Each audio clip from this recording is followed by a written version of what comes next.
어떤 분들이 그래요. 목사님, 다음 세대 사역이 잘 되려면 어떻게 해야 됩니까? 네. 근데 저도 고민을 많이 했거든요. 다음 세대 사역을 제가 25년 이상을 하면서 나름 가는 곳마다 부흥도 되고 또 하나님이 주신 은혜들이 있는데, 제가 쭉 오랫동안 다음 세대 사역을 하면서 다음 세대가 진짜 잘 되려면 뭐가 일어나야 되냐면 먹을 걸 사줘야 된다. 이게 농담이 아니라, 제가 제주도에서 그 지도자 세미나를 하는데 해외에 오신 분이 이렇게 손을 들고 한참 리더십에 대한 이야기를 했는데 이런 말씀하셔요. 저희 교회에 초등부 아이가 제 말을 잘 듣지 않습니다, 목사님. 제가 담임인데 초등부 아이가 제 말을 듣지 않습니다 그러더라고요. 그래서 제가 목사님께 물어봤어요. 목사님, 그 초등부 아이에게 밥을 한번 사준 적이 있습니까? 없다라는 거예요. 그래서 밥부터 사십시오, 이렇게 얘기했어요. 한 달 정도 전에 서울에 있는 괜찮은 교회 사이즈의 목사님이 다급히 저를 만나자고 하셨어요. 그래서 저도 이제 안식월을 가고 그분도 안식월을 가는 타이밍이었는데, 왜 그런가 봤더니 이 다음 세대의 핵심 키가 되는 굉장히 중요한 친구가 계속 떠나고 있다라는 거예요. 그래서 제가 목사님께 물어봤습니다. 목사님, 그렇게 핵심적인 키, 중요한 다음 세대의 리더인데 목사님이 개인적으로 시간을 보내보신 적이 있나요? 그 교회는 그렇게 큰 사이즈는 아니에요. 작은 사이즈는 아니지만 그렇게 뭐 초대형 교회는 아니었습니다. 근데 목사님께서 말을 못 하시더라고요. 교회 가면 이런 분들이 있어요. 목사님, 요즘 우리 젊은이들이 우리 장로들 잘 모르고 인사를 잘 못한다고, 우리 권사님들 이런 얘기를 하셔요. 우리 권사들 잘 모르고 인사를 잘 안 하시더라고요. 그래서 제가 그랬죠. 우리 다음 세대는요, 껌 하나만 사줘도, 아이스크림 하나만 사줘도 그들의 생명책에 여러분의 이름을 지우지 않습니다. 정말이에요, 여러분. 고기 한번, 삼겹살 한번 사줘 보십시오. 기도할 때마다 그 삼겹살을 사준 분의 상급이 천국에서 가장 크리라.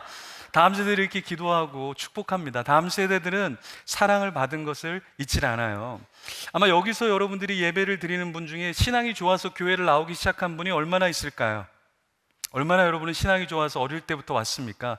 우리는 모태 신앙들은 나 교회 못 가, 나 못해, 그러다가 십자가에 매단다 그러니까 무서워서 교회 나오다가 지금까지 나온 분들은 꽤나 많을 거예요. 그런데 갑자기 우리가 신앙이 좋아진 게 아니라 사실은 우리를 위해서 사랑을 베풀어 준 어떤 분이 있기 때문에 여러분이 이 자리에 있다라는 거예요. 사실 저도 다음 세대 어렸을 때, 제가 자랄 때 저를 위해서 교회에서 한 선생님이, 저희 집이 굉장히 가난했는데 제가 머물 수 있는 집을 오픈해 주셨어요. 여러분이 지금 사는 집에 누군가 가난한 우리 오륜교회의 다음 세대 누가 있기 때문에 방이 필요하기 때문에 여러분들이 방을 내줄 수 있는 그런 분이 계실까요? 그런 선생님이, 그런 집사님, 그런 권사님이 계실까요? 다음 세대에게는 말뿐이 아닌 삶의, 사랑의 열매가 필요하다라는 거예요. 그래서 여러분들이 다음 세대가 정말 잘 되려고 하면 밥을 사셔야 돼요. 저는 교회 개척한 지 이제 2년, 3년 차 이제 접어들고 있는데요. 제가 매주 주일날에는 제가 사비로 우리 다음 세대 대학부랑 청년부 밥을 삽니다. 왜 사냐면 재정이 없어서 제 돈으로 사는 게 아니라 제가 그들을 그만큼 사랑하기 때문에 제가 심는 거예요. 저도 큰 교회에 있어 봤습니다. 네. 그리고 저도 웬만큼 사역을 많이 했는데, 제가 사역을 하면서 제자반을 할 때는 교회 재정으로 제가 쓰지 않고, 제가 섬겼던 청년부 공동체 자체 예산일 때 저희 예산이 1년에 한 8억, 10억, 9억 이렇게 됐어요. 예산이 없어서 제가 다음 세대의 제자반에서 제자들에게 내가 사비를 쓴 것이 아니라, 너희들은 진짜 내가 먹이고 싶은 거야. 양육 기초반, 양육 고급반, 그래, 거기에 뭐 제자반 이런 친구도 있지만 사역반 정도, 평신도 양육 관사로 섬기는 사람들은 내가 좀 사주고 싶어서 내가 너희들한테 사주는 거야. 그래서 교회 돈으로 쓰지 않을 때는 제가 반드시 이야기합니다. 이것은 내가 정말 너희들을 위해서 사주는 거야. 왜냐하면 교회 돈을 가지고서 사주는 것과 그냥 내가 내 돈으로 사주는 것은 완전히 차이가 나거든요. 그래서 여러분들이 신앙이 좋아지려면 교회 돈을 댈 수 있으면 쓰지 마세요. 교회 돈을 댈 수 있으면 쓰지 마세요. 왜냐하면 우리가 하나님께 상급이라는 게 있잖아요. 그렇죠? 하나님을 배울 때 너 뭐 하다 왔어? 너 개척했다 그러는데, 너 다음 세대 사역한다 그러는데 또 뭐 하다 왔어? 너 얼마나 네 거를 심었어? 너 얼마나 네가 마이너스를 한번 메꿔봤어? 하나님께서는 그걸 우리에게 물으실 거예요. 우리가 신앙생활하면서 자꾸 뭔가를 의존하려고 해요. 의존해야죠. 근데 그 의존해야 할 분은 하나님인 것이죠. 우리가 다음 세대를 내 자녀 키우듯이 우리가 키워야 한다. 제가 사진을 한 장 보여드릴게요. 이게 뭘까요? 여러분 이거 뭔지 아시겠어요? 연어예요, 연어. 그죠?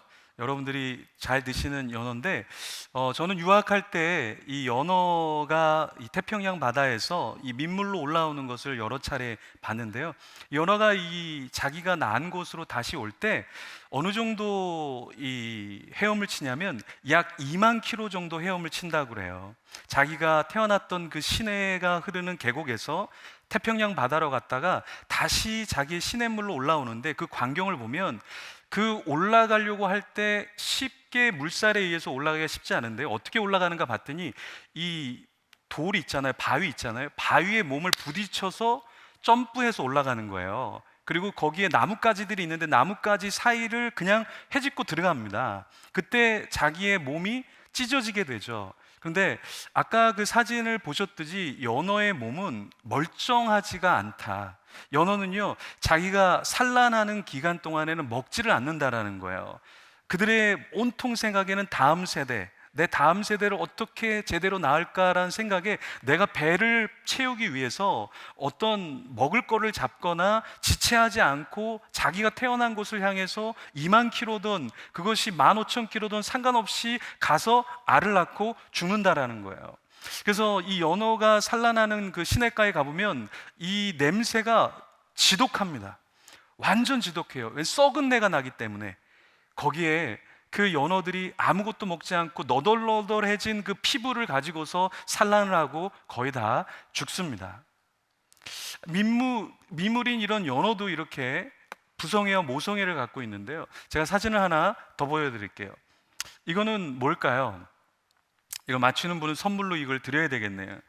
이거는 천축잉어라고 하는 거예요. 잉어에는 여러 가지 잉어가 있는데 이 천축잉어는 어떤 특징을 갖고 있냐면 암컷이 알을 낳으면 그 많은 알을 이 수컷이 자기 입속에다가 다 집어넣습니다. 한번 사진을 보여드릴게요. 실제로 이 수컷이 자기 입속에다가 모든 알을 다 집어넣어요. 그러면서 이 수컷이 절대 먹지 않는다라는 거예요. 왜 먹지 않냐면 자기 입속에 뭐가 있어요?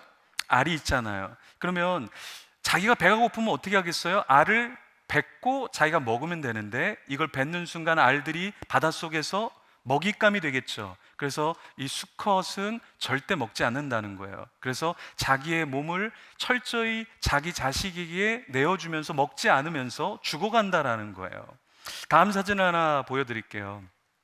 사진 한번 보여주시죠. 염남거미라고 하는 이 거미인데요. 이 염남거미라는 것은 참 특이하게 자기 자식을 낳을 때 자기 자신을 거미줄에다가 매달아 버립니다. 특이하죠. 거미는요, 특이하게 모든 곤충 중에서 특이하게 거미는 산 것을 먹는다고 해요. 거미는 죽은 것을 먹지 않아요. 그런데 자기 어미가 이 알을 낳을 때 어떻게 하냐면 자기 새끼를 낳을 때 자기를 거미줄에 칭칭 매단다라는 거예요. 그러면 여러분, 알에서 나온 이 거미 새끼가 무엇을 뜯어 먹을까요, 여러분? 무엇을 먹을까요? 자기 어미 살을 먹게 되는 거예요. 자기 어미의 피를 먹게 된다라는 거예요. 이게 염낭거미라는 거예요. 우리 한국 교회가 많이 무너져 가고 있다라는 얘기를 저는 참 많은 곳에서 전하고 있고, 제가 그것을 전하고 싶어서 사실은 저도 교회에 청빙을 받았지만 청빙을 받지 않고 개척을 해서 제가 다닐 수 있는 곳에 다니면서 메시지를 전하고 있어요. 영국 교회, 유럽 교회가 망하는 데는 약 500년의 세월이 걸렸습니다. 종교개혁 이후에 500년의 세월이 걸린 그 상황 가운데서 쇠퇴기에 이르게 됐죠. 미국 교회는 약 200년의 세월이 걸리면서 쇠퇴기를 겪게 됐습니다. 근데 한국 교회는 약 100여 년, 조금 더 길게 잡으면 120여 년 동안에 한국은 부흥과 쇠퇴를 같이 경험하고 있죠. 제가 오전에는 좀 중형교회에 다음 세대 집회를 갔다 왔는데 그 운전해 주시는 장로님이 이런 말씀을 하시더라고요. 목사님, 저희 교회가 한 30여 년 정도 됐는데 저희 교회에도 교회 유치원이 있었습니다. 그런데 지금 교회에 다음 세대도 없고 유치원도 어려워져서 지금은 작년에 문을 닫았습니다. 이 얘기를 하시더라고요. 가슴이 굉장히 아팠어요. 근데 이것이 한두 교회가 사실은 이런 현상이 일어나는 게 아닙니다. 지금 한국 교회는 엄청난 다음 세대가 줄어드는 환경 가운데 있다라는 거예요. 특별히 한국 교회가 이렇게 안 되는 이유가 무엇이냐면, 여러분, 우리 한국 교회가 실수한 게 한 가지가 있어요. 그게 뭐냐면 지금 코로나가 터졌을 때 가장 안 보이는 세대가 어느 세대인 줄 아세요? 30대와 40대가 가장 교회에서 안 보입니다. 한 600명 정도 되는 교회 갔더니 거기에 영화부 담당하는 교육자분이 그런 얘기를 해요. 목사님, 제가 이 교회에 있을 수 있을까요? 코로나 전에는 아이들이 꽤나 있었는데 코로나 터진 다음에는 30대, 40대 부모들이 교회를 안 나오니까 영화부의 아이들이 한두 명, 많이 나와야 3명 나온다라는 거예요. 한국의 중형교회에서 이 정도 모습이라면 그 밑에 있는 사이즈의 교회들은 훨씬 더 심합니다. 그래서 제가 가는 곳마다 어떻게 지금 교회가 생태계가 되어 있는지를 여쭤보는데, 지금 30대와 40대가 가장 교회에서 제일 많이 빠져나갔습니다. 여러분, 왜 그랬을까요? 이게 뭐냐면 30대, 40대 부모인 지금의 60대, 70대, 80대 우리 부모 세대들의 문제가 없지 않다라는 거예요. 왜냐하면 우리 한국교회는요, 묻지마 수평선교를 했어요. 묻지마 수평선교가 뭐예요? 선교지에서 뭔가 필요하다 그러면 그냥 다 지원해 줬어요. 다 지원했어요. 근데 우리 한국교회는 참 특이한 점이 있어요. 다음 세대가 뭔가 한다 그러면 300만 원, 3천만 원 다음 세대가 뭔가를 쓴다 그러면, 이 교회는 그렇지 않겠지만 대부분의 교회는 기획서를 내라 그래요. 견적서를 내라 그래요. 브리핑을 하라 그래요. 그리고 투자 대비 얼마나 뽑아올 수 있을까, 이거를 항상 묻는단 말이에요. 왜 밖에 있는 선교지에는 아무것도 묻지 않는데 우리 안에 있는 자식들에게는 모든 것을 다 조사하듯이 까다롭게 우리가 예산을 집행했을까요? 그러다 보니까 그 30대와 40대가 우리 부모 세대들의 신앙의 부족한 모습, 교회에서의 신앙과 집에서의 신앙의 그 차이, 그 격리되어진 삶으로 말미암아서 굉장히 상처를 받은 사람들이 많다라는 거예요. 저는요, 이렇게 젊은이들 제자훈련하고 양육훈련할 때 많은 과제를 줍니다. 그래서 담당 교육자에게 선물하기도, 편지 쓰기도 여러 가지 과제를 주는데 다음 세대들이 하지 못하는 과제가 한 가지가 있어요. 그게 뭔지 아세요? 부모에게 편지 쓰라는 거예요. 부모에게 편지 쓰는 게 굉장히 어려워요. 그래서 왜 이 친구들은 부모에게 편지 쓰는 걸 굉장히 어려워할까? 라고 보니까 부모와 해결되지 않는 마음의 어려움들이 있는 거예요. 그래서 한 텀에는 전체 10명 다 못 쓴 거예요. 그래서 제가 이번엔 솔직하게 다 물어봤어요. 너는 왜? 너는 왜? 너는 왜? 근데 다 똑같은 말이에요. 부모님들은 저희가 상처가 없다고 생각하지만 저희 나름대로 상처가 있어요 하면서 30이 넘었지만 눈물을 흘려야 되는 친구들이 굉장히 많다라는 거예요. 우리가 교회 안에서는 굉장히 신앙이 좋은 것 같지만 우리의 가정 속에서는 우리의 신앙의 삶을 보여주지 못한 크리스찬들이 우리가 굉장히 문제가 많다라는 거예요. 여러분, 나쁜 개는 없다라는 말이 있죠. 개는 훌륭하다라는 프로그램 보면 대부분 개가 처음에 문제인 것처럼 나오지만 나중에 보면 주인들이 너무 과잉보호해서, 주인들이 산책을 해야 되는 개인데 산책을 해주지 않아서, 먹을 것을 충분히 주고 규칙적으로 줘야 되는데 아무 때나 마구마구 보상을 해줘서 문제가 생기는 경우가 굉장히 많습니다. 금쪽 같은 내 새끼라는 프로그램 여러분 아시죠? 처음에는 아이가 막 소리 지르고 때리고 욕설을 하고 오줌을 싸니까 이 아이가 문제인 것 같지만 찬찬히 보면은 부모에게 폭력성이 있고, 부모가 이혼을 했고, 부모가 상처를 주고, 부모가 아이한테 너무 강요하는 모습들이 너무나 많은 거예요. 그래서 부모에게 전적인 책임이 있다. 제가 중독이라는 책, 중독 A to Z라는 책을 썼는데요, 거기에 챕터 2에 제가 뭐라고 중독에 대해서 이야기를 했냐면 중독의 모체 부모, 이렇게 적었어요. 중독이 일어나는, 다음 세대가 중독이 일어나는 건 우린 다음 세대에게 문제가 있다라고 생각하지만 절대 그렇지 않다. 부모가 밭이 되어서 부모의 그 문제 때문에 아이들이 보상을 위해서 무언가를 땡겨 오려고 하다가 중독에 걸리는 경우가 상당히 많다라는 거예요. 그래서 우리는 생각을 해야 돼요. 정말 우리 한국교회의 다음 세대가 어떻게 회복될 것인가, 그것은 다음 세대에게 문제가 있지 않다라는 거예요. 사실은 우리 목회자에게 문제가 있습니다. 목회자에게 문제가 있어요. 저는 한국교회에 세 가지 원이 없어서 한국교회가 무너지고 있다, 다음 세대가 무너지고 있다라고 생각을 하고 있어요. 그 첫 번째 원이 무엇이냐면 자원이 없다라는 거예요. 자원이 없다라는 말이 뭘까요? 자원이 없다라는 거는 다음 세대들을 섬길 전문가가 없다라는 거예요. 여러분, 우리가 학원을 보내더라도 전문가가 있는 학원을 우리는 보내잖아요. 그렇죠? 교회에도 다음 세대 전문가가 있어야 돼요. 그 전문가가 평생을 그것을 위해서 헌신하는 다음 세대 전문가들을 세워야 돼요. 그래서 제가 아주 오래전부터 이야기했던 것은 다음 세대 전문가예요. 제가 외치다 보니까 어느 순간 어떤 분들이 극동방송에 가고 어디 가면은 이렇게 소개하더라고요. 다음 세대 전문가 김영환 목사님입니다. 그래서 제가 그랬어요. 저는 전문가가 아닙니다. 근데 어느덧 보니까 아무도 이 다음 세대에 오랫동안 그 자리를 지키는 사람들이 없더라고요. 저도 참 많이 욕했습니다. 다음 세대 조금 하다가 편한 어떤 자리로 가는 거 아닌가, 담임 자리를 가기 위한 거처의 길이 아닌가, 참 많이 저도 고심하면서 쓴소리도 많이 했어요. 근데 문제는 무엇이냐, 어쩔 수 없이 첫 번째는 뭐냐, 다음 세대 전문가 자원이 없다라는 것이 문제예요. 교회 안에 교사들이 있지만 교사들이 얼마나 전문가로서의 자질을 준비하고 또 배우고 또 고민하고 있는가, 우리는 그것을 생각해야 된다라는 거예요.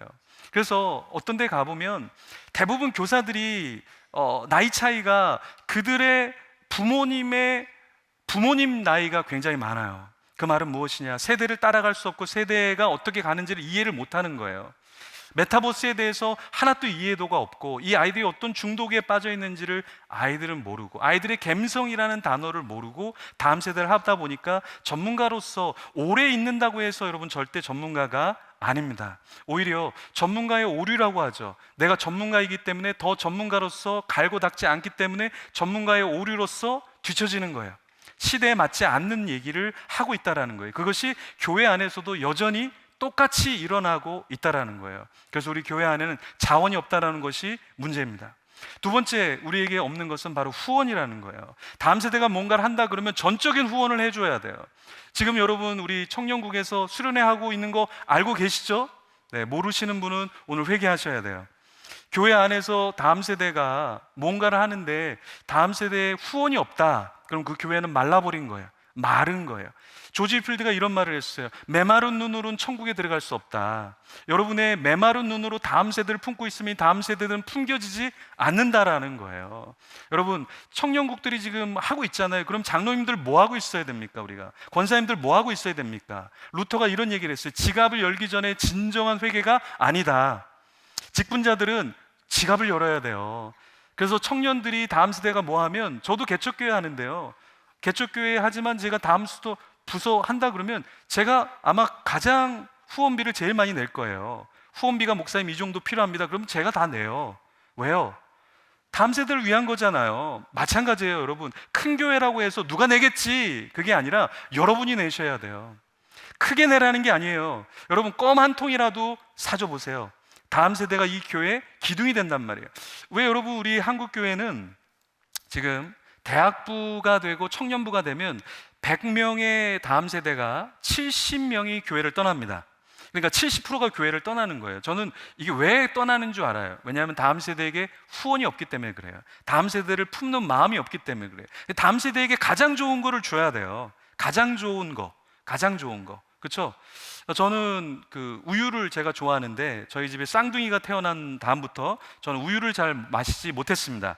그 아내님이 여보, 아이들이 우유 마셔야 돼요, 이렇게 이야기를 하셔요. 어느 날 아내가 저한테 우유를 주는 거예요. 벌컥벌컥 마시니까 아내가 그러더라고요. 2, 3일 지난 거다. 괜찮다. 죽지 않는다. 그러더라고요. 그래도 어떻게 합니까? 죽지 않는다라는데 다 마셔버렸죠. 제가 요플레 굉장히 좋아합니다. 요플레 굉장히 좋아하는데 요플레 못 먹게 해요. 아이들이 먹을 것까지 당신이 다 그렇게 도적대처럼 먹으면 안 된다. 그래서 요플레를 못 먹었어요. 사실은 저도 양심이 있잖아요. 제가 먹기 시작하면 많이 먹으니까 절제해서 잘 안 먹고 아내가 주면 좀 먹었는데 오늘 아내가 몇 개를 주는 거예요. 너무 감사해서 아내가 회심했구나, 변화됐구나, 하나님 역사하시는구나. 근데 아내가 그러더라고요. 4, 5일 지난 거라고, 괜찮다고, 그게 요플레가 되는 거고 그게 또 발효되면 치즈가 되는 것이고 다 당신이 좋아하는 거다, 그렇게 먹는 거다, 죽지 않는다. 항상 이 유효한 기간의 날짜는 정확하지 않다. 더 먹어도 괜찮다. 네, 여러분, 우리가 자녀에게 우리가 다 주잖아요. 그죠? 여러분, 자녀에게 몇 프로 쓰십니까? 저는요, 쌍둥이 딸을 키우는데요, 저희 집은 아마 50%에서 70%는 우리 자녀들을 위해서 쓰는 것 같아요. 저 개척교회 목사인데요, 수영하고 싶다 그러면 수영 보내야 되고요, 음악 하고 싶다 그러면 음악 보내야 되고요, 뭐 배우고 싶다 그러면 다 보내줘요. 왠지 아세요? 저는 부모이기 때문에 그런 거예요. 부모는요, 계산하지 않는 거예요. 다음 세대를 진짜 사랑한다는 건 무엇이냐? 신앙이 정말 좋다라는 건 뭐냐면 계산을 내려놓는 거예요. 제가 유학할 때 맨날 계산했어요. 하나님, 요번 달에는 마이너스입니다. 하나님, 요번 달엔 진짜 마이너스입니다. 근데 마이너스가 안 되는 거예요. 그리고 몇 달이 지난 뒤에 제가 한 가지 깨우친 게 있어요. 그게 뭐냐면 내 뱅크 어카운트에 하나님을 집어넣지 않은 거예요. 제가 그거를 기억하고 그것을 깨닫기 시작하면서 유학하는 동안에 매주 감사원금을 30불씩 했습니다. 오늘 환율로 한 36,000원씩 유학생이 매주 감사원금을 했어요. 근데 그 5년 동안 제가 감사원금을 하면서, 지금도 저는 매주 감사원금을 그보다 더 많이 하지만 제가 한 번도 굶어본 적이 없어요. 유학 나오면서도 여러분들이 보시는 것처럼 지금 이렇게 귀여운 볼에 살을 찌우면서 그렇게 제가 귀국해 왔어요. 그 비싼 등록금, 방 하나 쓰는데 100만 원이 넘는 그런 곳, 매달 자동차 보험료를 내야 되고 보험료를 내야 되고, 왜 이렇게 모든 것이 비싼 그런 나라에서 살더라고요. 그때 제가 까먹은 게 있었어요. 내 뱅크 어카운트에, 은행에 하나님을 집어넣지 않았구나. 우리가 다음 세대를 섬기면서, 여러분, 건물 지으면서 참 많은 교회들이 빚을 져요. 건물 지으면서 참 많은 교회가 빚을 집니다. 그런데요, 다음 세대를 투자하기 위해서 빚을 졌다라는 교회를 저는 잘 보지 못했어요. 이제는 건물이 있으면 우린 다음 세대를 투자하는데 빚을 질 수도 있어야 돼요. 오륜교회는 제가 잘하고 있는 것을 너무 많이 알아요. 근데 한국 교회의 많은 교회, 제가 섬기는 교회도 그렇고, 우리는 다음 세대를 키운다고 하면서 항상 플러스의 법칙을 생각해서는 안 된다, 마이너스 법칙으로 가야 된다라는 거예요. 후원과 자원과 또 한 가지가 뭐냐면 지원이라는 거예요. 가장 좋은 예배실을 다음 세대에게 줘야 돼요. 어른들이 있는 곳에는 에어컨이 나오고 아이들이 있는 곳은 선풍기가 나와요. 그죠? 그러면 되겠습니까? 아이들에게 훨씬 더 좋은 자리를 줘야 된다. 예배 시간대도 요즘 아이들은요, 일찍 못 와요. 옛날처럼 7시, 8시에 예배 드릴 수 있는 친구들은 거의 없어요. 그죠? 우리 다음 세대가 가장 예배를 드릴 수 있는 좋은 장소와 시간은 언제인가 우린 고민해야 한다라는 것이죠. 오늘 본문에 보면 예수님께서 등장하시는데, 예수님께서 어떠한 삶을 사시냐면 1절과 2절 말씀에 보면 제자들에게 이렇게 말씀하세요. 2절에 이틀이 지나면 6월절인데 내가 십자가에 못 박히게 된다. 그러니까 예수님의 관심사는 무엇이냐면 십자가에 못 박히는 거였어요. 예수님의 관심사는 죽는 거였어요. 죽는 거. 그래서 우리의 신앙은 무엇이냐면 사실은 죽는 거예요. 죽는 거. 우리 여기 헌신 예배인데, 저는 우리 젊은이들에게 지금부터, 우리가 본을 보이지 못했지만, 우리가 부족했지만 우리 젊은이들이 지금부터 하나님께 십자가를 지는 삶을 살기를 소망합니다. 대부분 헌신 예배라고 이야기하는데, 헌신 예배에 헌금은 하는데 헌신은 하지 않더라고요. 저는 그거는 헌신 예배가 아니라 헌신짝처럼 버려지는 예배다라고 생각해요. 헌신 예배는, 만약에 청년국이 헌신을 하겠다 그러면, 그래서 헌신 예배를 드리면 우리 청년들이 오늘 밤에 헌신하는 역사가 일어나길 소원합니다. 새벽을 깨우는 청년들이 일어나길 소망합니다. 금요 예배에 기도하는 청년들이 더 많은 교회가 되기를 소망합니다. 왜냐하면 우리가 하나님께 헌신하지 않으면 우리는 다른 것에 헌신하게 돼 있어요. 여러분, 중독과 우울과 상처가 다음 세대의 세 가지 키 단어예요. 다음 세대는 이 세 가지 중에 무조건 걸리게 돼 있어요. 어떤 사람은 5대 중독에 다 걸려 있어요. 인터넷 중독에, 술 중독에, 도박 중독에, 알코올에, 성 중독에, 마약 중독에, 5가지 중독에 다 걸려 있는 사람들이 있어요. 우리나라의 중독자가, 온라인 중독자가 230만 정도 됩니다. 도박 중독자가 210만 명 정도 되고요, 술 중독자가 210만 명 정도 돼요. 그리고 성 중독자가 200만 명 정도 됩니다. 마약 중독자가 50만 명, 최근에 보고가 53만 명. 그래서 우리는 중독자를 약 1000만 명 정도를 중독자라고 봐요. 근데 문제는 무엇이냐면, 우리는 하나님께 헌신하지 않으면 중독에 헌신하게 돼 있다는 거예요. 수많은 젊은이들이 중독에 헌신돼 있어요. 중독에 빠져 있으면서 자기가 중독인 줄을 몰라요. 그 중독에 빠져있기 때문에 예배에 나오지 못한다고, 헌신으로 나오지 못한다고. 왜? 중독의 쾌락 맛 때문에 하나님이 주시는 임재의 맛을 보지 못한다라는 거예요. 그래서 다음 세대는 세 가지 때문에 하나님께 헌신하지 못하는데, 첫 번째가 중독이라는 거예요. 두 번째가 무엇이냐? 우울이에요. 그냥 계속해서 우울해요. 비교해서 우울하고, 부모님과도 비교해서 부모님의 부를, 부모님의 그 지식을, 부모님의 사회에 유지해야 될 그러한 자리를 자신이 하지 못하는 것에 대한 우울함이 우리 자녀에게 굉장히 많아요. 저도 강남구 송파구에서 사역을 해봤는데요, 리더들인데 우울증 있는 친구들이 굉장히 많았어요. 목사님 저 정신병원 갔다 왔어요 하는 리더도 굉장히 많았어요. 이 시대가 무엇이냐면 끊임없는 비교, 부모와 비교하고, 자녀 사이에 비교하고, 친구들과 비교하고, 끊임없이 사회에서 비교당하고, 학교에서 비교당하는 다음 세대, 우리 젊은이들이에요. 그래서 이 우울에서 우리 다음 세대가 나와야 합니다. 또 하나는 상처예요. 상처. 아주 작은 것에도 굉장히 큰 상처를 받는다라는 거예요. 이게 다음 세대의 특징이에요. 예수님께서는 십자가를 지러 오셨잖아요, 그죠? 근데 우리 다음 세대는 십자가가 아니라 바늘에 찔려도 힘들어할 정도로, 누구의 말에 찔려도 힘들어할 정도로 아파하는 다음 세대가 굉장히 많다라는 거예요. 우리 기성세대도 부모 세대도 여전히 마찬가지겠죠. 지나가는 화살을 그냥 지나가게 하면 되는데, 그것을 잡아다가 가슴에 꽂고 네가 나한테 화살을 쏜 거야, 네 말이 나를 죽인 거야. 2018년 8월 18일 8시 18분 18초 네가 나에게 이야기한 거야. 계속 18 계속 얘기한다라는 거예요. 그러면서 지우지 않는 거예요. 내가 너를 기억하고 있어. 네가 그때 얘기한 거 난 평생 지우지 않을 거야. 그리고 나는 오늘도 괴로워, 너 때문에. 근데 이거는요, 젊은이만 그런 게 아니라 제가 보니까 선교사님도 그렇고 목회자도 그렇더라고요. 계속해서 SNS에 올리는 글이 너무 우울해요. 나는 여전히 우울하다. 나는 여전히 피해자다. 나는 여전히 사람들이 인정해주지 않는다. 늘 그게 똑같아요. 1년 됐다, 2년 됐다, 3년 됐다. 언제까지 그걸 해야 될까요? 개복치라는 게 있습니다. 여러분 아시죠? 개복치는 어때요?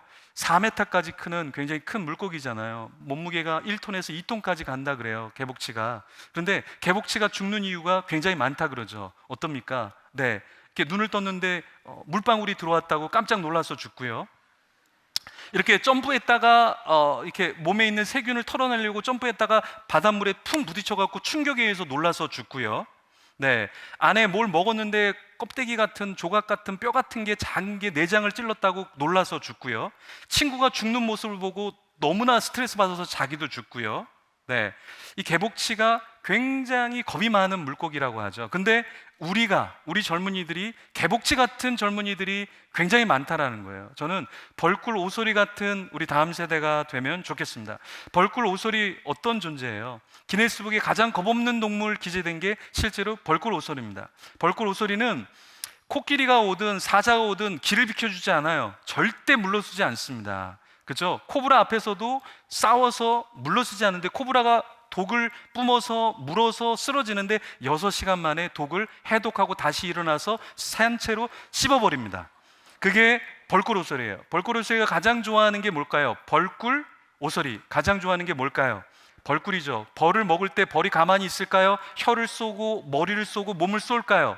엄청나게 쏘죠. 근데 벌꿀 오소리는 끄떡도 안 해요. 왜요? 자기 몸에 해독을 할 수 있는 능력이 있기 때문에 그래요. 우리가 크리스찬이라면, 기도의 밤을 갖는 여러분이라면, 여러분 안에 독과 여러분 안에 있는 억울함, 여러분 안에 있는 상처를 씻어낼 수 있어야 한다라는 거예요. 예수님께서는 이 땅에 십자가를 지러 오셨거든요. 그 말은 무엇이냐면 사실은 죽으러 오셨다라는 거예요. 근데 우리는 뭐하러 오냐면 금요기도회를 살러 와요. 살러. 하나님 나 좀 살려주세요. 그러니까 문제가 해결되지 않는 거예요. 죽어야 사는 건데 우리는 죽지 않고 살려고만 하니까 하나님께서 너를 보고 넌 아직 멀었다라고 이야기하는 거예요. 자, 많은 사람들이 이렇게 얘기해요. 하나님 왜 날 안 도와주십니까? 하나님 왜 이렇게 하셨습니까? 근데 제가 그런 분에게 꼭 물어보고 싶은 말이 있어요. 정말 하나님께 100% 맡겨본 적이 있냐? 당신의 사업을 100% 하나님께 한번 맡겨본 적이 있냐? 당신의 자녀를 100% 하나님께 맡겨본 적이 있냐? 당신의 육신을 100% 하나님께 맡겨본 적이 있느냐? 당신의 미래를 100% 하나님께 맡겨본 적이 있느냐? 그래서 하나님께서 안 들어주신 거냐? 아니면 내가 다 잡고서 하나님께 원망하고 있는 것은 아닌가? 우리가 하나님께 올려드렸던 하나님의 인물들은 하나님께서 책임을 지셨어요. 우리는 내려놓는 훈련을 날마다 해야 된다는 거예요. 날마다 우리는 내려놓는 훈련을 해야 되는데 그것을 하지 않고 십자가를 지려고 하지 않는 이 시대의 우리의 삶 때문에 역사가, 기적이 일어나지 않는다라는 거예요. 왜 이 시대는 기적이 일어나지 않을까요, 여러분? 기적이 일어나지 않는 이유는 전적으로 하나님을 보는 사람들이 없기 때문에 기적이 일어나고 있지 않다라는 거예요. 십자가를 지는 사람이 없기 때문에 기적을 볼 수가 없다라는 거죠. 자, 사진을 한 장 보여드릴게요. 이것은 십자가를 지은 그리스도라고 하는 히에로니무스의 보시의 사진이에요. 이것은 1480년에 보시가 그린 거예요. 이 보시의 작품을 보시면 십자가에 예수님만 십자가를 지고 있지 그 곁에 군인과 유대인과 여인과 종교 지도자들은 아무도 십자가를 지고 있지 않다라는 거예요.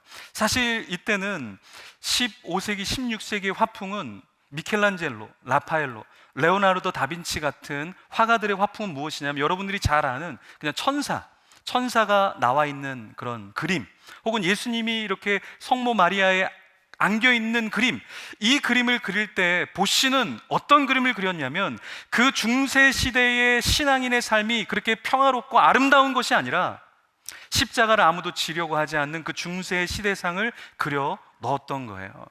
저는 이 그림을 보면서 오히려 그게 중세보다 지금 우리가 저 모습을 하면서 살아가고 있지 않는가, 저는 그런 생각을 했습니다.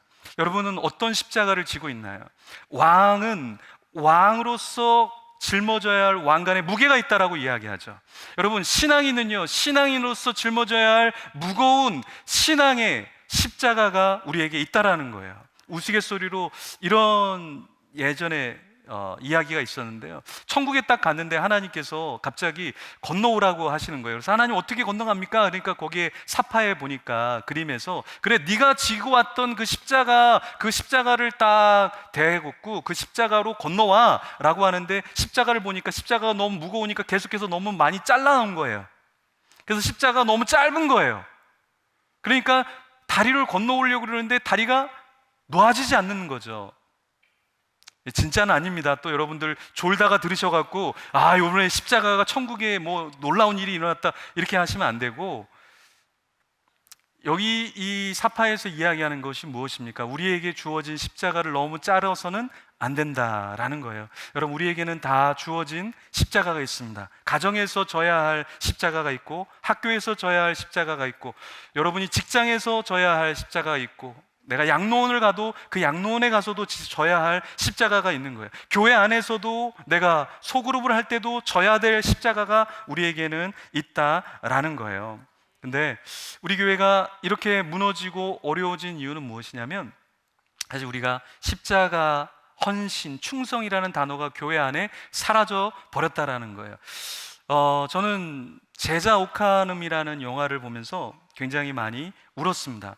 그래서 그 다음에 제자 오카눔 다음에 나왔던 영화가 광인 오카눔이라고 하는 영화가 또 있었어요. 내가 그 영화를 볼 때는 정말 울지 않으리라, 너무 많이 울었기 때문에 내가 울지 않으리라 이를 물고 그 영화를 봤는데요, 울 수밖에 없었어요. 근데 왜 그때 울었냐면, 오카눔 목사님이 이런 설교를 하시는 장면이었는데, 왜 한국교회가 이렇게 망하게 됐느냐, 왜 한국교회가 이 모양이 됐느냐라고 했을 때, 1930년대, 1940년대, 1950년대는 우리 목회자들이 강단에서 헌신을 설교하고 충성을 설교하고 십자가를 설교했는데, 산업화가 일어나면서 1960년, 70년, 80년에는 우리가 부흥을 이야기하고 축복을 얘기하고 편의를 이야기하고 그것을 이야기하면서 교회의 십자가의 정신이 사라졌기 때문에 한국 교회는 이렇게 무너질 수밖에 없다라는 그 말을 하는데, 너무 찔려서, 너무 공감이 돼서 엉엉 울었습니다.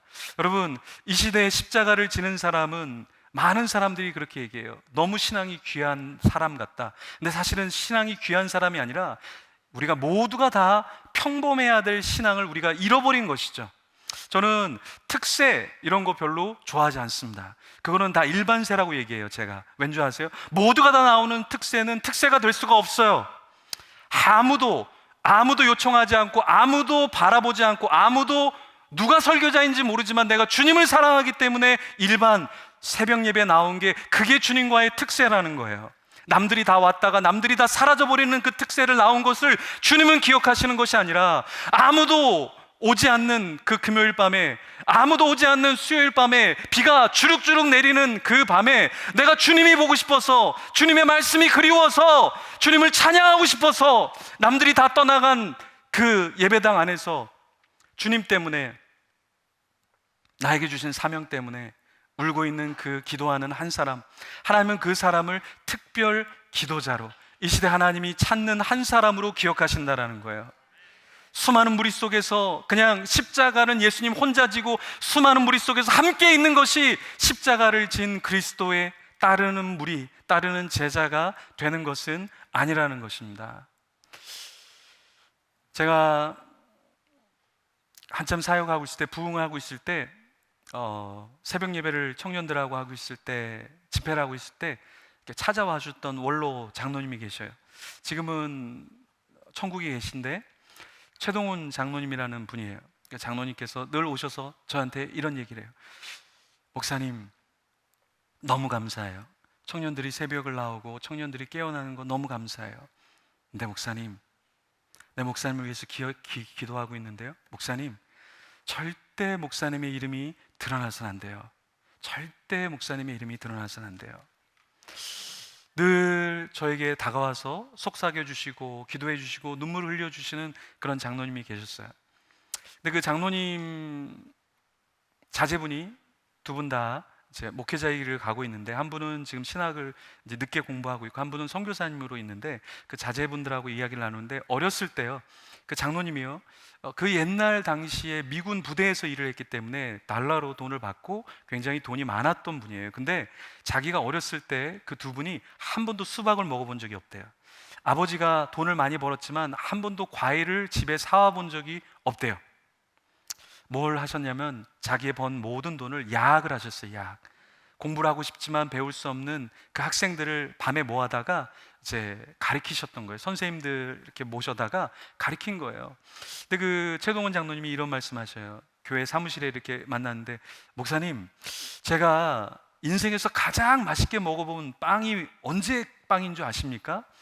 제가 야학할 때 그 연탄을 사다가 때워야 되는데, 연탄을 배달하면 비싸니까 자기가 직접 이제 리어카로 밑에서부터 위에 있는 거기까지 끌어올리고 땀 뻘뻘 흘리면서 그 연탄을 내려놓고 그때 먹었던 빵, 목사님, 저는 세상에 그보다 더 맛있는 빵을 아직까지 먹어보지 못했습니다. 그런 얘기를 하시더라고요. 어느 날 그 장로님이 저한테 이런 말씀을 하세요.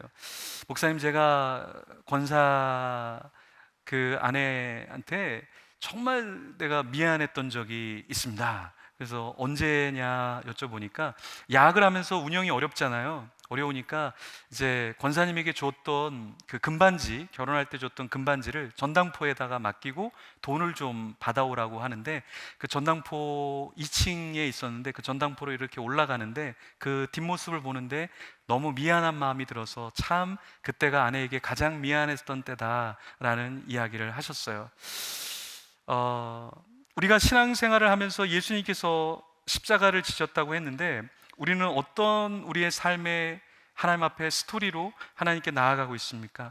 오늘 본문에 보면 종교 지도자들 나오는데, 종교 지도자들은 예수님과 너무 달라요. 달라도 너무 달라요.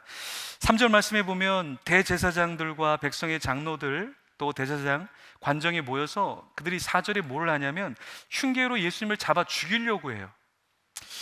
종교 지도자들의 특징이 뭔지 아십니까? 죽이려고 한다라는 거예요. 네. 내가 신앙생활을 하는 신앙인인가, 아니면 내가 정말 하나님을 사랑하는 신앙인인가, 종교인인가 신앙인가의 차이는 무엇인지 아십니까? 내가 살리려고 하는가, 죽이려고 하는가. 내가 미워하는 사람 있잖아요. 내가 미워하는 사람도 내가 죽이려고 하느냐 살리려고 하느냐, 그 차이예요. 예수님께서 산상수훈에 이렇게 말씀하시죠. 뭐라고 말씀하십니까? 너네 원수를 사랑해. 근데 어떻게 사랑하냐면 원수를 위해서 기도하라고까지 말씀하셨어요. 여러분, 원수는요 보고 싶지 않은 존재예요. 그래서 원수가 있으면 우리는 다 반대쪽으로 가요. 그죠? 멀리 떨어지잖아요. 근데 기도는 뭡니까? 기도는 원수가 없는 곳에서 우리는 기도하잖아요. 그렇죠? 근데 그 원수가 없는 자리에서 원수를 끄집어내는 거예요. 그리고서 그를 위해서 축복하는 게 기도예요. 주님께서 우리가 종교 지도자들처럼 흉계를 만들어서 죽이려고 하는 자인가, 아니면 나에게 해를 끼치는 자인데 내가 그 자를 위해서 눈물 흘리면서 기도하면서 회개하기를, 하나님이 그 자를 사용하시기를 원하는 자인가, 이것이 내가 종교인인가 아니면 내가 신앙생활을 하고 있는 자인가, 거기에 대한 구분이 된다라는 거예요. 여러분은 최근에 누구를 위해서 눈물 흘리면서 기도해 보셨습니까? 누구를 생각하면서 마음 안타까워 하셨습니까? 네. 저는 요즘에 종교 다음 세대 생태계 정화, 그래서 우리 사역자들 중에서 너무 스캔들이 많은 사람도 많고 문제가 있는 사람도 굉장히 많아서 제가 나름 그래도 몇십 년 사역을 했기 때문에 조금 우리가 회개해야 된다라는 목소리를 조금 내고 있는데 쉽지는 않아요. 근데 제가 이 운동을 하면서 제가 어제도 그렇고 굉장히 마음이 아파서 눈물을 흘리면서 외쳤어요. 눈물을 흘리면서 기도도 하고 눈물을 흘리면서 누구랑 통화도 했는데, 내가 누군가를 죽이려고 하는 게 아니라 하나님 앞에 자숙하면, 우리가 하나님 앞에 돌아서면 하나님이 더 크게 쓰실 텐데 너무나 안타까운 거예요. 너무나 안타까운 거예요. 여러분, 우리가 어떤 목소리를 낼 때, 우리가 진리를 알 때 진리가 중요한 것이 아니라 하나님의 마음을 가지고서 진리를 외치는가, 우리는 고민해야 한다라는 것이죠. 오늘 제가 제목으로 잡았던 것은 무엇이냐면 희생부활자라는 겁니다. 희생부활자. 사진을 한번 보여드릴게요. 이 희생부활자라는 것은 영화였어요. 잠깐 나왔는데 이제 교육자들하고 같이 가서 봤는데 그렇게 흥행은 하지 않았습니다. 근데 저는 이 영화를 보면서 마지막 장면에서 굉장히 가슴이 뭉클했어요. 왜 뭉클했냐면 이 영화 마지막 장면에서 예수님이 생각이 났어요. 이 줄거리는 이렇습니다. 줄거리는 영화예요. 영화 속에 7년 전에 어머니가 죽어요. 어머니가 죽는데 그 어머니가 죽었는데 그냥 돌아가신 줄 알았는데, 사고로 돌아가신 줄 알았는데 희생부활자가 된 거예요. 89번째. 그러니까 희생부활자라는 건 영화에서 어떤 설정이냐면, 죽긴 죽었는데 억울하게 죽은 사람이 그 원한을 풀기 위해서 다시 이 땅에 와서 원한을 갚는다라는 거예요. 그래서 첫 번째 나타난 사람이 그 사람을 죽인 사람이라는 거예요. 근데 이 어머니가 검사 진홍이라고 하는 주인공에게 나타난 거예요. 그래서 이 정보원이 나라에서 저 사람 검사인데 뭔가 어머니를 죽인 자구나, 그래서 저 검사를 조사해야 되겠다. 그래서 정보원이 검사를 추적하고 있었고, 이 검사는 자기가 죽인 게 아니기 때문에 엄마가 누구에 의해서 살해를 당했구나, 그것을 알고 엄마를 누가 죽였을까, 그래서 두 트랙으로 누가 어머니를 진짜 죽였는가를 밝혀내는 그런 영화예요. 근데 나중에 알고 보니까 이 검사였던 진홍이 나중에 검사가 되면서 너무 기분이 좋아서 술을 마십니다. 술을 마시고 엄마가 그 운전하면서 야채를 팔았는데 그 트럭을 자기가 몰고 가다가 한 아이를 칩니다. 여자아이를 쳐요. 그래서 그 여자아이가 죽습니다. 네. 근데 그 술에 취해 있기 때문에 자기가 누굴 쳤는지도 잘 모르고 그냥 집에서 자는데, 어머니가 트럭을 보니까 피가 묻어 있는 거예요. 피가 묻어 있어서 다시 가보니까 아이가 죽어 있는 거예요. 그리고 그 아버지가 있는데 그 아버지도 엄마가 트럭으로 모든 증거를 다 인멸하려고 죽이게 돼요. 그리고 아들은 그거를 전혀 모르고 있었죠. 근데 이 여자 소녀가 다시 살아나서 아들을 죽이려고 하니까 엄마는 억울하게 죽지는 않았지만, 사고로 죽었지만 이 아들을 보호하려고 다시 태어난 거예요. 그래서 희생부활자가 된 거예요.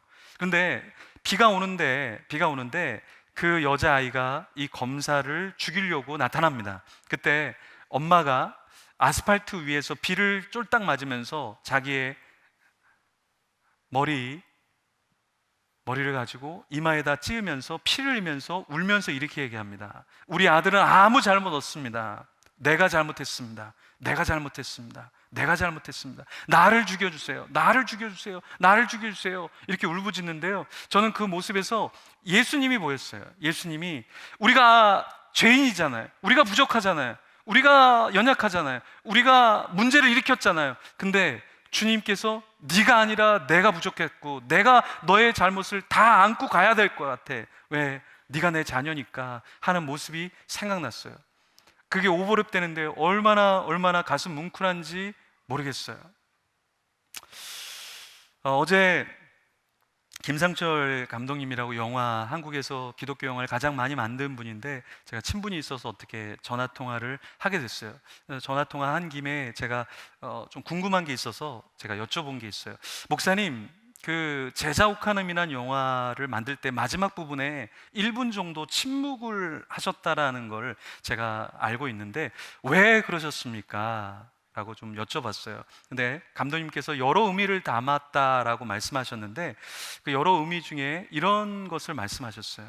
원래 목사님, 영화에 침묵이라는, 음악이 없고 소리가 없으면 그것은 사고가 났다라고 처리하기 때문에 극장에서 난리가 납니다.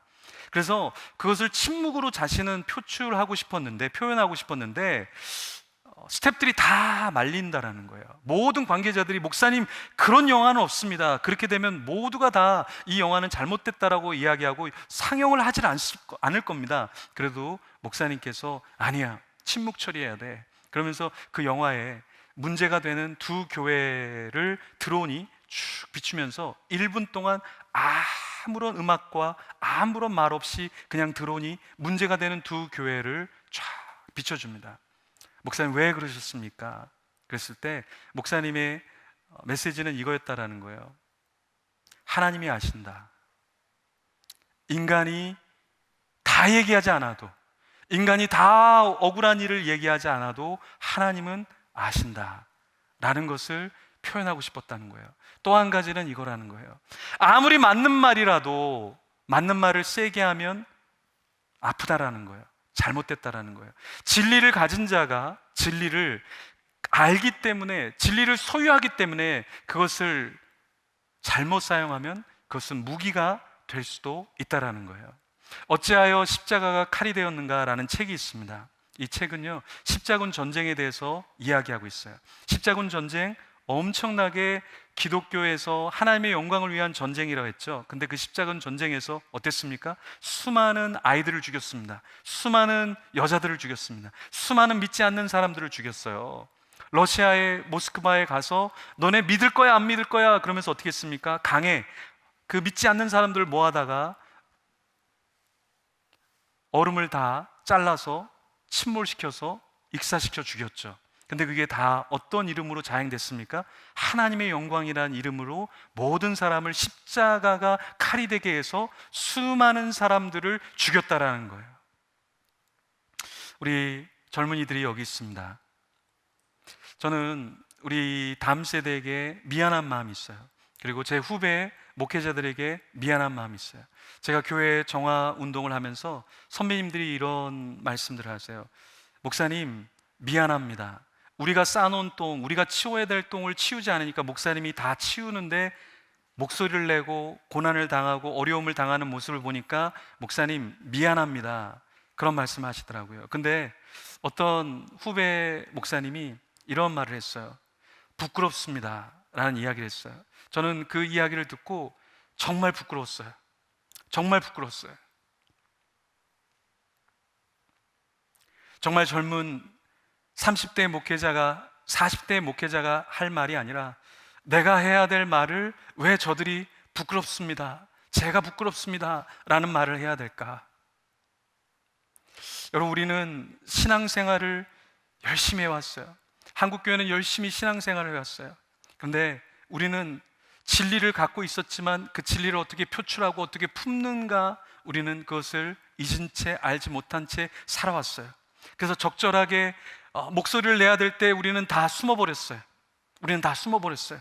목소리를 내야 될 때 다 숨어버렸어요. 칼을 갖고서 난도질을 하는 사람이 무서워서 내가 먼저 칼에 배임을 당할까봐 숨어버렸고요. 미친 사람이 술에 취해서 운전을 하고 마구마구 사람들을 칠 때 내가 혹시나 내 자녀가 다칠까봐 우리는 주저주저 우리는 뒤로 물러서는 경우가 얼마나 많았습니까? 여기 다음 세대가 있습니다. 여기 다음 세대가 있어요. 이들에게 어떤 문제가 있을까요? 저는 우리 다음 세대에게는 문제가 없다고 봐요. 모범을 보여주지 못한 우리 세대, 모범을 보여주지 못한 우리 세대의 문제 때문에 이들이 그 길을 가고 있는 것 뿐이라는 거예요. 지금 한국교회 안에 목회자의 스캔들과 비리가 얼마나 많은지 몰라요. 저는 다음 세대 사역을 하면서 너무나 많은 사역자들이 넘어지는 것을 보고 있어요. 저는 다음 세대들 상담을 하고 교육을 하면서 이 다음 세대들이 왜 무너졌는가를 처음에 몰랐는데 나중에 알고 보니까 사역자들이 다 무너져 있으니까 이들이 무너질 수밖에 없더라고요. 한국교회 청년들을 1000명을 대상으로 조사를 했습니다. 결혼하기 전에 성관계를 한 사람들을 물어보니까, 믿는 자들을 향해서 물어보니까 59.4%, 남자 중에 59.4%가 결혼하기 전에 성관계를 했다라는 거예요. 여자는 44.4% 정도가 나왔어요. 그때 물어봤습니다. 그러면 성관계를 몇 명과 했습니까? 라고 할 때 59.4%의 남자는 평균 6명과 성관계를 했다 그랬어요. 그리고 여자는 3.2명과 성관계를 하고 결혼했다고 했어요. 이게 한국교회 우리 젊은이의 성윤리의 모습인 거예요. 저는 오랫동안 결혼학교라는 걸 했습니다. 결혼학교를 할 때 제가 물어봐요. 성관계에 대해서 물어보고 하는데요, 제 한국교회는요, 결혼학교 할 정도 되면 거의 70에서 90%가 다 성관계를 하고 있습니다. 한국교회가 왜 이렇게 됐을까? 우리 목회자가 다 타락해 있는데, 우리 부모 세대가 다 타락해 있는데, 이미 부모 세대가 그런 모델들을 제시했는데 이들에게만 거룩을 이야기하고 이들에게만 정결을 이야기하고 이들에게만 진실을 이야기한다는 것이 부끄러운 거예요. 우리 자신은 부끄러운 거예요. 우리가 하나님 앞에서 부흥을 외치기 전에, 우리가 하나님 앞에서 어떠한 성공과 어떠한 일을 이야기하기 전에 우리 주님께서는 물어볼 거예요.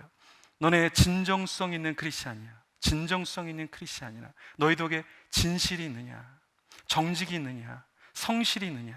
이 진정성 있는 크리스찬이 너희가 정말 이 시대를 살아가는 크리스찬인가? 우리 자신을 돌아봐야 한다라는 거예요. 주님은 우리가 천국에 왔을 때 너 얼마나 많이 모았어? 이걸 주님 우리에게 물어보시지 않을 거예요. 주님은 반대로 물어보실 거예요. 너 얼마나 많이 나눴어? 너 얼마나 많이 기도했어? 너를 위한 것이 아니라 얼마나 많은 사람을 위해서 기도했어? 주님께서는 그것을 물으실 거예요. 너 얼마나 많이 섬겼어? 라는 것을 물어보시는 것이 아니라 너 그거 섬기기 위해서 얼마나 많이 기도했어? 너 얼마나 많이 고민했어? 너 설교하기 전에 설교를 많이 한 게 중요한 게 아니라 너 설교를 위해서 얼마나 그 설교를 위해서 준비했어? 얼마나 설교를 위해서 기도했어? 저도 설교자지만 설교를 잘하고 싶은 마음에 설교 올라가기 전까지 설교문을 붙잡고 씨름한 적이 얼마나 많은지 몰라요. 근데 어느 순간 알게 됐어요. 설교자는 설교문을 잘 전달하는 자가 아니라 하나님의 마음을 잘 전달하는 사람이다. 그래서 저는 집회 가면 설교, 원고 설교를 거의 하지 않아요. 그냥 하나님이 주신 마음을 내가 아는 정도로 거기까지 주신 마음을 전하는 것이 나에게 주어진 것이지, 그 언변이 좋고 데이터가 정확하고 그것도 중요하지만 하나님이 우리에게 무엇을 보실까? 우리는 그것을 돌아봐야 한다라는 것입니다.